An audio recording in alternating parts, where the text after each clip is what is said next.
Sebenarnya aku males waktu mama nyuruh aku jemput sahabatnya ke bandara. Apalagi sore itu aku baru pulang kuliah. Tapi namanya mamaku, kalau udah nyuruh tuh ibarat kayak titah raja lah. Pokoknya harus bisa, harus dilaksanakan. Tadinya aku bilang, emang sahabatnya mama nggak punya famili apa di kota ini? Kok harus mama yang jemput di bandara? Lagian kenapa juga dia nggak pakai taksi apa Grab saja? Kan lebih simpel, bisa langsung ke tempat tujuannya. Namun, kata mama, sahabatnya itu emang nggak punya siapa-siapa di kota ini. Dan sahabat mama juga mau nginep di rumah. Ku bilang, iya deh ma, tapi Aldi istirahat bentar ya, capek baru balik kampus. Kataku berharap mama mau ngasih waktu. Mama malah sewot. Katanya udah nantar saja istirahat sekalian setelah jemput sahabatnya mama di bandara. Aldi, ayo dong sayang, udah hampir jam 5 loh. Kasian kalau sahabat mama nunggu karena kamu telat jemputnya. Iya mah. Duh, tapi Aldi kan belum selesai nih ngopinya. Ntar kalau nyopir terus ngantuk kan malah bisa bahaya. Aldi, kamu tuh emang anak andalan mama deh. Ya udah, cepat abisin kopinya, terus jemput Tante Linda di bandara ya. Loh, emang mama nggak ikut jemput? Aldi kan nggak kenal sama sahabatnya mama. Ntar malah susah nyarinya mah. Ih Aldi, mama udah kasih nomor kamu ke Tante Linda. Ntar kalau udah landing pasti dia hubungin kok. Kamu tuh zaman udah canggih kok. Lagian mama kan harus nyiapin masakan untuk sahabat mama di rumah. Iya deh mah. Ya udah, Aldi jalan deh biar nggak telat sampai bandara. Assalamualaikum mama. Gitu dong, baru anak mama. Waalaikumsalam. Hati-hati ya sayang, gak usah ngebut-ngebut. Tadinya kupikir sahabat mama yang namanya Tante Linda tuh udah berusia. Ya, setidaknya sama kayak mama, 45 tahunan. Wajahnya cantik keibuan, kulitnya bersih. Nggak setinggi dan seramping mamaku, tapi perawakannya sungguh ideal. Pas sampai bandara, aku juga nggak lama nunggu, karena pesawat yang ditumpangin udah landing, dan dia nelpon ke HP-ku. Ternyata, Tante Linda tuh masih kelihatan jauh lebih muda dari mama. Usianya sekitar 38 lah, pokoknya belum kepala 4. Sahabat mamaku mengenakan kaos lengan panjang, celana panjang kain, dan hijab modern. Dan aku langsung ketemu, soalnya yang pakai baju merah garis-garis cuma dia. Kita kenalan singkat, lalu naik ke mobil dan melaju pulang ke rumah mama. Dalam perjalanan, Tante Linda nggak banyak bicara. Hanya sekali dua tanya soal kabar mama yang merupakan sahabatnya. Nanyain aku juga, udah semester berapa? Ku jawab, baru juga semester 4, jurusan teknik mesin. Dia manggut-manggut. Ya, dalam perjalanan aku bisa ngerasa kalau Tante Linda tuh sama kayak aku. Nggak suka banyak bicara basa-basi. Makanya aku nyaman saja waktu disuruh mama jemput dia. Kirain kayak teman mama lainnya yang ceriwis minta ampun. Tante Linda cuma bicara pas nanya, dan pas menjawab kalau aku yang nanya. Ya hanya obrolan ringan biasa saja deh. Katanya sih dia sama mama udah sahabat lama, sejak mendiang papa masih ada. Tapi dia udah lama pergi dari kota ini. Dan sekarang setelah 15 tahunan tinggal di Jakarta, dia pingin balik lagi ke kota ini, soalnya pingin membuka lembaran baru. Ya, di mobil aku juga nggak banyak tanya lagi apa maksudnya lembaran baru. Aku juga nggak tertarik urusan orang lain. Singkat cerita kawan, bukan fiksi, hanya 1 jam 15 menit kami sudah sampai rumah. Sudah jam 7 dan mama sudah masak. Mama kelihatan bahagia sekali ketika pertama kali menyambut sahabatnya itu. Pelukan mereka seperti lamanya waktu. Seperti ingin menebus lamanya waktu saat mereka tak bertemu. Kata mama, Tante Linda nggak banyak perubahannya. Masih tetap cantik dan malah nampak awet muda. Tante Linda pun membalas memuji mamaku yang juga awet muda. Setelah basa-basi sebentar, mama langsung ngajak Tante makan malam. Dia juga minta aku gabung di meja makan. Makan malam yang biasa, penuh kehangatan karena sahabat lama yang 15 tahun bertemu akhirnya berjumpa lagi.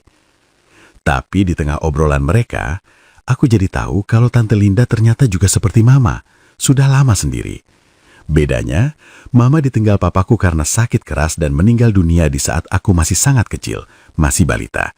Sedangkan Tante Linda, dia berpisah sama suami lantaran di tengah bahtera rumah tangga, sang suami berpindah keyakinan. Mantan suami Tante Linda pindah agama hanya untuk bisa menikahi wanita lain dan menceraikan Tante Linda istrinya. Dan bedanya sama Mama, saat hidup sendiri, Tante Linda sama sekali belum memiliki anak, walau sudah nikah 3 tahun. Tapi bukan hal itu yang membuat aku kaget sekaligus berdebar tak percaya. Waktu Mama tanya kenapa nggak nikah lagi, Tante Linda malah menjawab hatinya sudah mati rasa pada kaum Adam dan lebih memilih hidup sendiri selamanya.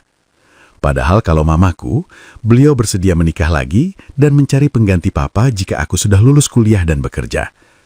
Aku udah selesai makan pas mereka masih seru ngobrolnya. Jadi aku pamit mau ke kamar ngerjain tugas kuliah. Cuma saat itu Mama menahanku. Katanya nanti aku pindah tidur di kamar belakang saja, biar Tante Linda bisa pakai kamarku. Soalnya di kamar belakang kan nggak ada kamar mandi dalam, jadi biar Tante Linda yang pakai kamarku. Aduh, Jeng, gak usah ah. Biar aku yang di belakang. Kasihan kalau Aldi jadi keganggu. Kamu Lin, masih saja kayak dulu. Gak apa-apa kok.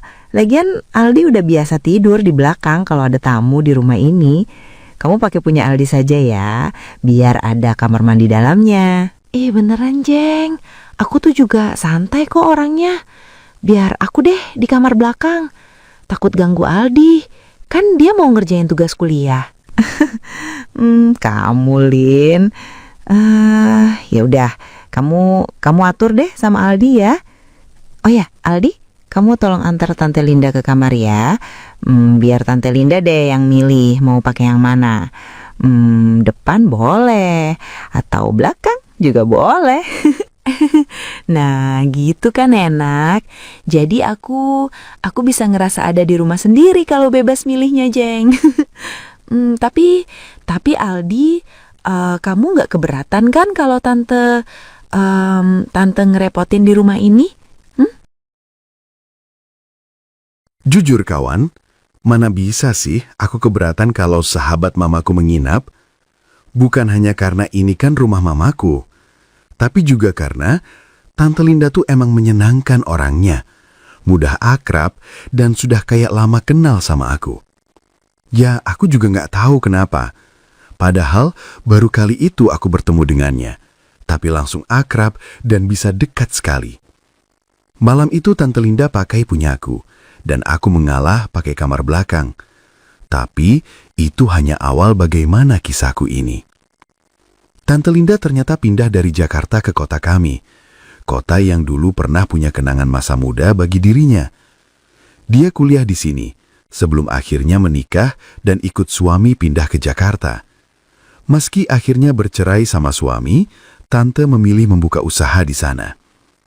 Belasan tahun berlalu, rupanya ada rasa jenuh di Jakarta.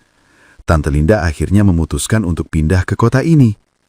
Tante menginap di rumah Mama untuk sementara, sembari mencari ruko untuk membuka usaha dari awal lagi di sini. Hari-hari pertama semua biasa saja. Mama senang ada sahabatnya di rumah. Jadi selama Mama kerja, ada Tante Linda. Dia pintar masak, sehingga aku dan Mama jadi senang juga, gak harus repot beli atau Mama masak buru-buru lagi. Maklum dari dulu, Mama hanya hidup sama aku. Dari aku kecil hampir gak pernah pakai pembantu di rumah ini. Mamaku pegawai di Pemda, tapi ia mandiri untuk urusan rumah dan anak. Semua dia kerjakan sendiri sebisa dan semampunya.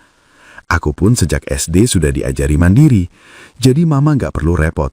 Aku bisa membantu mencuci dan bersih-bersih. Sejak Tante Linda datang, rumah ini terasa lebih hidup. Mamaku juga sering ngobrol sama Tante Linda sampai larut malam, bicara rencana bisnis kue yang mau dibuka sama Tante Linda, dan juga cerita masa muda saat mereka kuliah dulu. Hingga suatu ketika, Mama mendapatkan tugas dinas keluar kota untuk seminggu lamanya, dan Tante Linda bersamaku saja. Dan kawan bukan fiksi, malam kedua tanpa Mama di rumah, semua yang tak pernah kubayangkan, akhirnya aku alami. Sudah jam 11 malam itu. Tante Linda tiba-tiba memanggilku di kamar.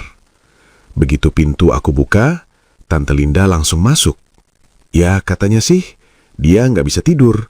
Dan nggak tahu kenapa kok suka merinding sendirian di kamarku yang di depan. Ku bilang, ya udah Tante, pakai kamarnya Mama saja kalau nggak berani di kamarku. Tapi Tante Linda nggak mau saat itu. Ya jujur sih, malam itu aku udah ngerasa ada yang beda banget sama Tante Linda. Dari sore juga udah terasa gelagatnya. Dengan senyum yang mengandung makna, Tante mendekat dan membisikkan sesuatu padaku. Sesuatu yang bikin aku gemetar. Hanya kalimat sederhana, minta ditemani sebentar saja. Tapi justru kata-kata sederhana itu diucapkan dengan caranya. Cara Tante Linda yang jelas saja tak memberi aku kesempatan berpikir untuk tidak patuh dan menuruti keinginannya. Aku masih ragu karena khawatir kalau nanti mamaku tahu, aku bisa dianggap lancang sudah sangat berani sama sahabat mama. Akan tetapi, tangan Tante Linda lebih dulu meraih tanganku dan menuntunku ke kamarku yang selama ini dipakai olehnya. Kakiku agak bergetar sewaktu melangkah masuk, tapi Tante tetap saja santai sekali, seperti ingin menenangkan diriku.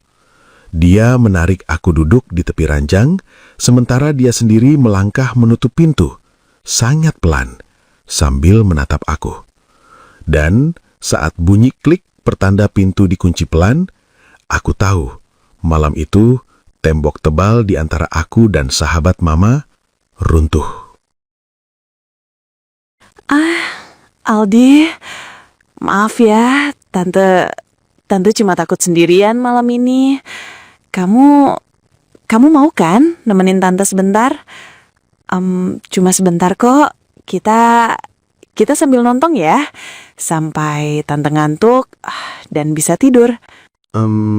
Tapi Tante, kenapa nggak nonton di TV saja di ruang tamu? Saya takut Mama tahu dan saya dianggap lancang, Tante.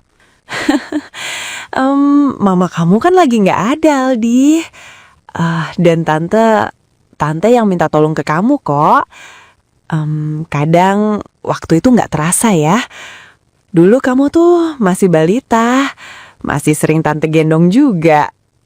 Nggak terasa sekarang udah segini. Tante Linda, bisa saja. Segini itu besar atau bagus, Tante? Aldi, ya dua-duanya lah. Besar dan bagus. Ya udah, kita sambil nonton ya. Tante tahu kalau kamu suka nonton drama di laptopmu kan? Sekarang temenin Tante sambil nobar ya, Aldi. Oh iya Tante. Tapi janji ya, jangan bilang Mama kalau saya sering nonton di laptop. Saya Ih, Aldi, ayo dong. Mana mungkin sih Tante cerita ke mama kamu. Gimana kalau ini jadi rahasia kita ya? Waktu itu aku malu sekali, karena diam-diam Tante Linda mengetahui kebiasaanku yang suka sekali nonton di laptop. Kata Tante, dia nggak sengaja waktu buka laptopku dan menemukan banyak koleksi drama yang mengingatkan masa lalunya. Harus aku akui, aku kan pemuda biasa yang baru semester 4 kuliah, belum punya pacar karena mama ngelarang pacaran. Ya, teman-temanku di teknik mesin juga suka ngasih koleksinya, katanya untuk hiburan saja, pas lagi sepi sendirian. Karena sejak datang Tante memilih pakai kamarku yang di depan, makanya dia jadi tahu karena laptopku ada di sana juga. Aku cuma bawa laptop pas ada tugas saja, dan gak aku bawa ke kamar belakang karena gak ada tempat nyimpan. Terlanjur deh, malam itu akhirnya aku nurut saja waktu Tante Linda minta aku temani, sambil kami nonton bareng di laptopku. Kata Tante, dia udah lama sekali gak pernah nonton drama itu, makanya baru sebentar nonton udah terbawa alurnya. Ku jawab, kalau aku juga suka terbawa alur kalau lagi nonton. Hanya saja, biasanya aku kan nonton sendiri. Sekarang beda. Soalnya aku nonton sambil nemenin Tante Linda, sahabatnya mamaku. Tante Linda jadi tersipu malu-malu kucing pas aku Aku memujinya cantik dan sangat mirip dengan aktris dalam drama yang kami tonton itu. Wajahnya bersemu merona. Hingga adegan dalam drama menampilkan kedekatan antara aktor dan aktrisnya, aku dan tante jadi semakin menghayatinya.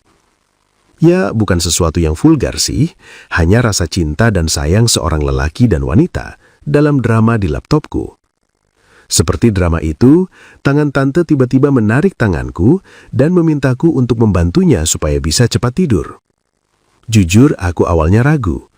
Bukan aku tak mau, tapi takut, khawatir, takut dinilai lancang, khawatir kalau mama sampai tahu. Akan tetapi, malam itu aku nggak bisa munafik. Tante Linda memang sahabat mama dan usianya jauh lebih dariku. Tapi justru itu yang membuatku takluk. Wanita matang, nada bicaranya seperti sebuah perintah yang harus kuturuti. Dan saat Tante Linda bilang ini semua akan menjadi rahasia kita, aku tahu kata-kata itu segera memulai segalanya. Drama di laptopku masih terputar di menit ke-42-an. Ceritanya sudah mulai seru dan mendebarkan siapa saja yang menonton. Itu bukan hanya kisah cinta, tapi juga cerita penuh pengkhianatan. Ada banyak twist yang tak pernah terduga sama sekali. Namun, aku sudah tak bisa melihat semua alur drama di laptopku. Karena Tante Linda menghalangiku, tepat di hadapan diriku. Wajahnya masih tersenyum. Ia tak bicara apa-apa lagi. Hanya tatapan matanya seperti bicara lebih dari hanya kata-kata. Aku membeku, canggung, bingung, bimbang harus bagaimana. Namun saat ia memulai, aku tahu harus mengimbanginya. Ya, dulunya aku nggak pernah percaya akan cerita teman kampusku. Katanya daripada pacaran sama cewek kampus yang seusia, mending kalau bisa pacaran sama wanita matang yang jauh lebih berusia. Katanya tante-tante gitu lebih bisa memahami. Bukan saja memahami makna kasih sayang, tapi juga memahami isi dompet pemuda yang masih berstatus mahasiswa. Makanya di kampusku banyak juga temanku yang punya kekasih wanita yang jauh lebih tua. Sudah mapan dan bekerja. Dulu sih aku senyum saja, kayak nggak percaya deh sama cerita mereka. Akan tetapi Tante Linda merubah semuanya. Malam itu aku beneran yakin dan jadi percaya akan semua cerita teman kampusku. Bahwa wanita lebih berusia, lebih gimana ya? Ya gitu-gitu deh. Pokoknya malam itu gara-gara Tante Linda, aku jadi merasa ingin agar waktu berputar lebih lama lagi. Aldi, bagus ya alur dramanya. Iya, Tante. Tapi apa nggak apa-apa kalau kita sampai terbawa alurnya sampai seperti ini, Tante. Aldi, udah jangan dibahas lagi. Tante kan sudah bilang, ini jadi rahasia kita berdua. Aldi, tante bahagia banget. Tante, saya... Iya Aldi, kamu kenapa? Kamu hampir ya? Udah hampir selesai dramanya Aldi.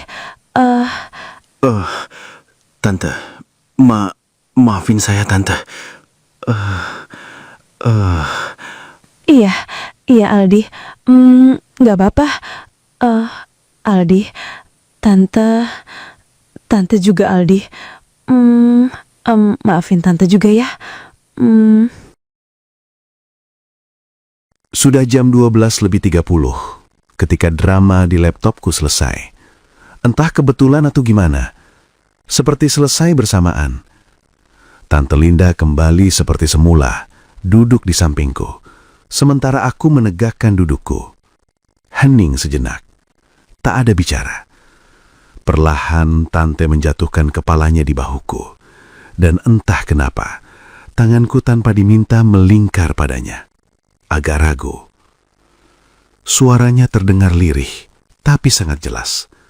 Tante bilang, sudah sangat lama tak bisa merasakan bahagia yang seperti itu. Aku hanya diam, hanya menyimak. Lalu cerita masa lalunya pun meluncur dari bibirnya yang masih mengulas senyum. Dulu, Tante Linda pernah menikah. Suaminya seorang pengusaha muda. Karirnya di sektor konstruksi terus berkembang. Ia memenangkan banyak proyek di daerah, hingga akhirnya memilih bertarung di ibu kota Jakarta. Usahanya tambah maju.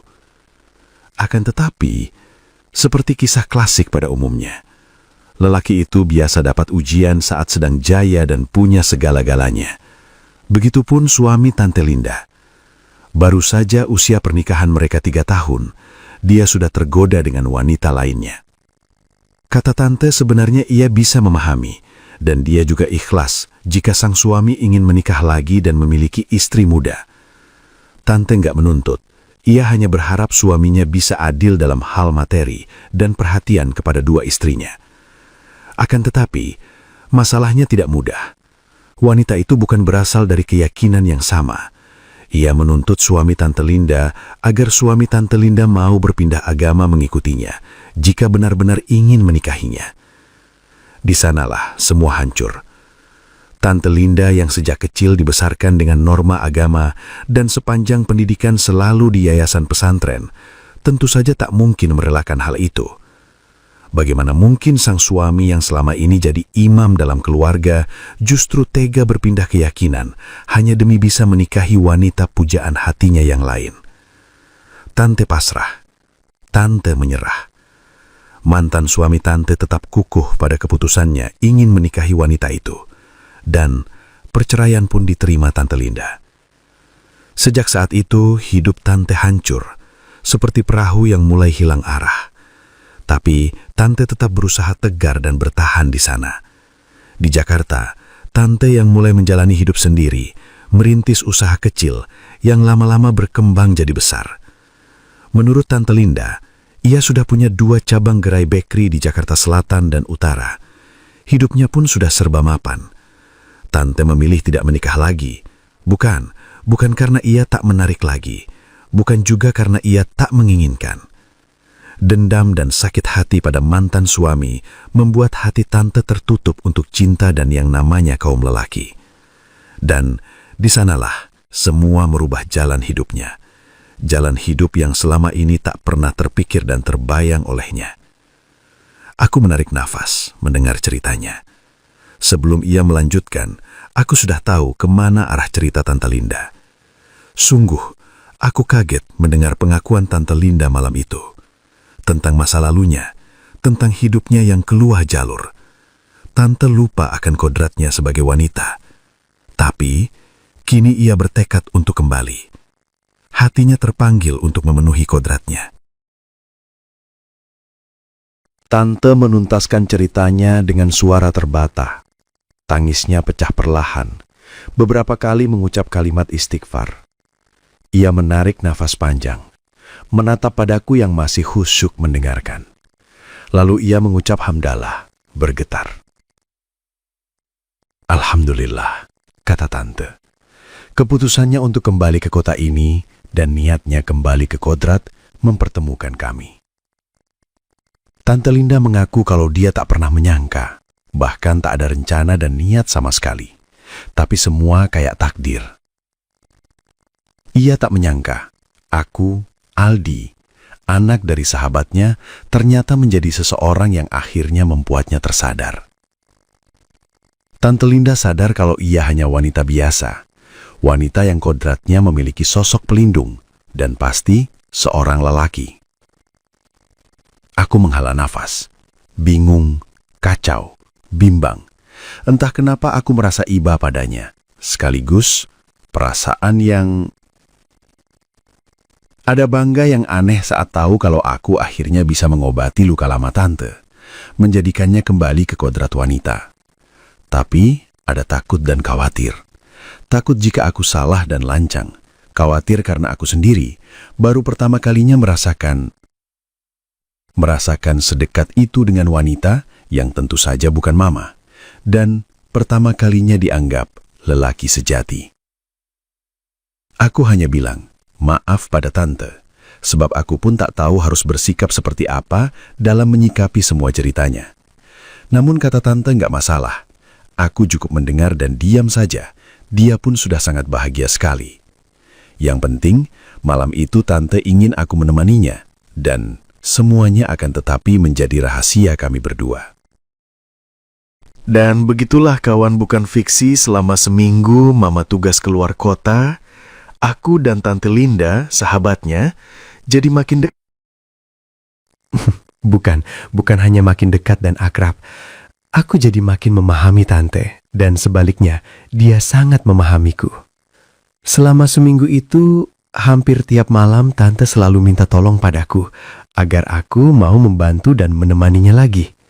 Katanya, dia pingin benar-benar kembali kepada kodratnya sebagai wanita, dan melupakan jalan hidup yang sempat salah. Tante Linda mengaku bahagia sekali setiap kali aku bersedia membantunya seperti itu. Dan aku tentu saja merasa bahagia juga. Dalam hatiku bilang, walau masa lalu Tante Linda agak gimana, namun ia tetap saja wanita biasa yang butuh dimengerti. Selain itu, aku juga makin percaya pada cerita teman kuliahku. Kalau wanita yang lebih matang dan berusia itu lebih... Akan tetapi, walau aku dan Tante merasa bahagia setiap kali kami mengulanginya, tetap saja ada rasa salah dan berdosa. Aldi, oh, makasih ya sayang. Tante senang dan bahagia sekali. Akhirnya Tante bisa kembali seperti dulu, menjadi wanita yang sebenarnya. Karena kamu, Aldi. Tante Linda mengucapkan itu dengan suara lirih. Nafasnya masih belum stabil, keringat masih terlihat di pelipisnya. Jemarinya bermain di dadaku, sambil menatap mataku dengan tatapan sangat teduh. Kamu kenapa diam, Aldi? Kamu menyesal ya sudah membantu Tante sampai seperti itu? Oh, enggak Tante. Saya mana mungkin menyesal. Saya juga bahagia bisa membantu Tante. Tapi saya... Tapi kenapa, Aldi? Kamu takut sama mamamu ya? Takut kalau rahasia kita diketahui sahabat Tante? Bukan itu Tante. Tapi saya lebih takut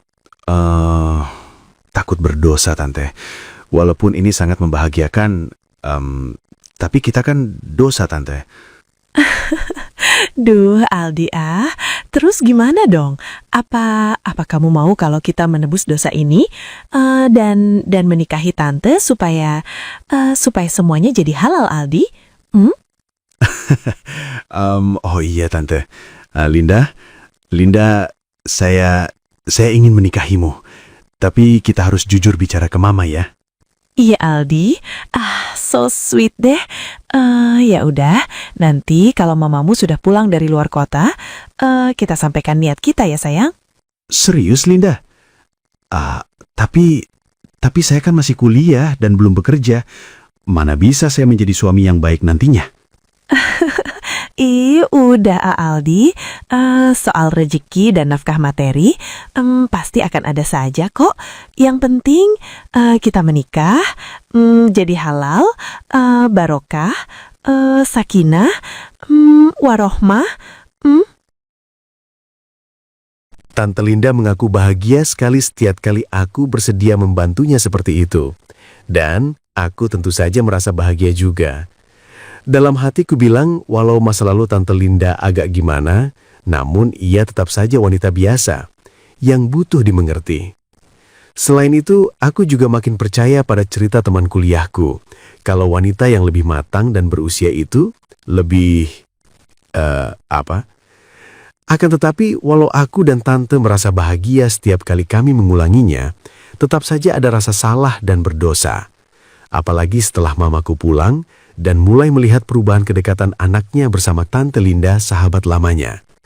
Hingga akhirnya aku jujur ke Mama kalau aku jatuh cinta pada Tante Linda, dan Tante pun mengakui jatuh cinta kepadaku. Mama awalnya kaget tak percaya, akan tetapi akhirnya Mama mau merestui kalau aku menikah dengan Tante Linda. Daripada kami terlalu jauh terjatuh dalam dosa, kata Mama, lebih baik menikah saja supaya bisa halal kalau mau nyapain juga. Ya, seperti itulah kisahku kawan bukan fiksi. Semoga bisa dipetik hikmahnya dan bisa menghibur kalian semua ya. Bye-bye.